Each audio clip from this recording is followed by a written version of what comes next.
నా ప్రాణానికి ప్రాణమైన తెలుగు ప్రేక్షక దేవుళ్ళందరికీ నమస్కారం. మొన్న రాబిన్హుడ్ ప్రీ రిలీజ్ ఈవెంట్లో అనుకోకుండా డేవిడ్ వార్నర్ మీద నా నోట్లోంచి ఒక మాట దొర్లింది. అది కేవలం ఉద్దేశపూర్వకంగా చేసింది కాదు. అసలు నా ఉద్దేశం, నా గురించి మీకు తెలియదేముంది. ఆ ఫంక్షన్కి వచ్చే ముందు మేమందరం కలిసి ఉన్నాం.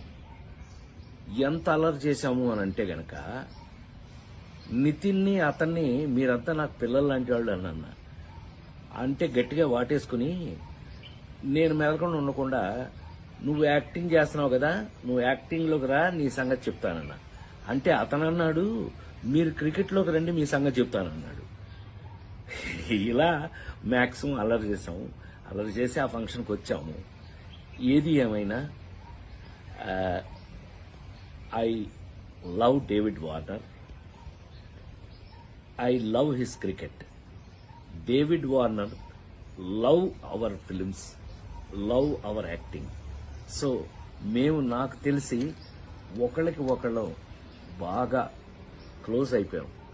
ఏది ఏమైనా ఈ జరిగిన సంఘటన మిమ్మల్ని ఏదైనా మనసు బాధ పెట్టినట్టయితే, ఎవరినైనా తెలియకుండా, నేను నిజంగా ఉద్దేశపూర్వకంగా అన్నది కాదు కాబట్టి, అయినా కూడా ఐ ఫీల్ వెరీ సారీ.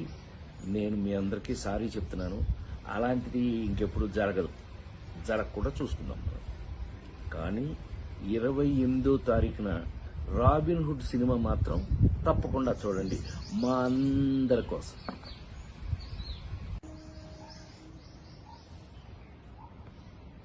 నా ప్రాణానికి ప్రాణమైన తెలుగు ప్రేక్షక దేవుళ్ళందరికీ నమస్కారం. మొన్న రాబిన్హుడ్ ప్రీ రిలీజ్ ఈవెంట్లో అనుకోకుండా డేవిడ్ వార్నర్ మీద నా నోట్లోంచి ఒక మాట దొర్లింది. అది కేవలం ఉద్దేశపూర్వకంగా చేసింది కాదు. అసలు నా ఉద్దేశం, నా గురించి మీకు తెలియదేముంది. ఆ ఫంక్షన్కి వచ్చే ముందు మేమందరం కలిసి ఉన్నాం. ఎంత అలర్ చేశాము అని అంటే గనక, నితిన్ని అతన్ని మీరంతా నాకు పిల్లలు లాంటి వాళ్ళు అన్న అంటే గట్టిగా వాటేసుకుని, నేను మెదలకుండా ఉండకుండా, నువ్వు యాక్టింగ్ చేస్తున్నావు కదా, నువ్వు యాక్టింగ్లోకి రా, నీ సంగతి చెప్తానన్నా. అంటే అతను అన్నాడు, మీరు క్రికెట్లోకి రండి, మీ సంగతి చెప్తానన్నాడు. ఇలా మ్యాక్సిమం అల్లరి చేసాము. అల్లరి చేసి ఆ ఫంక్షన్కి వచ్చాము. ఏది ఏమైనా ఐ లవ్ డేవిడ్ వార్నర్.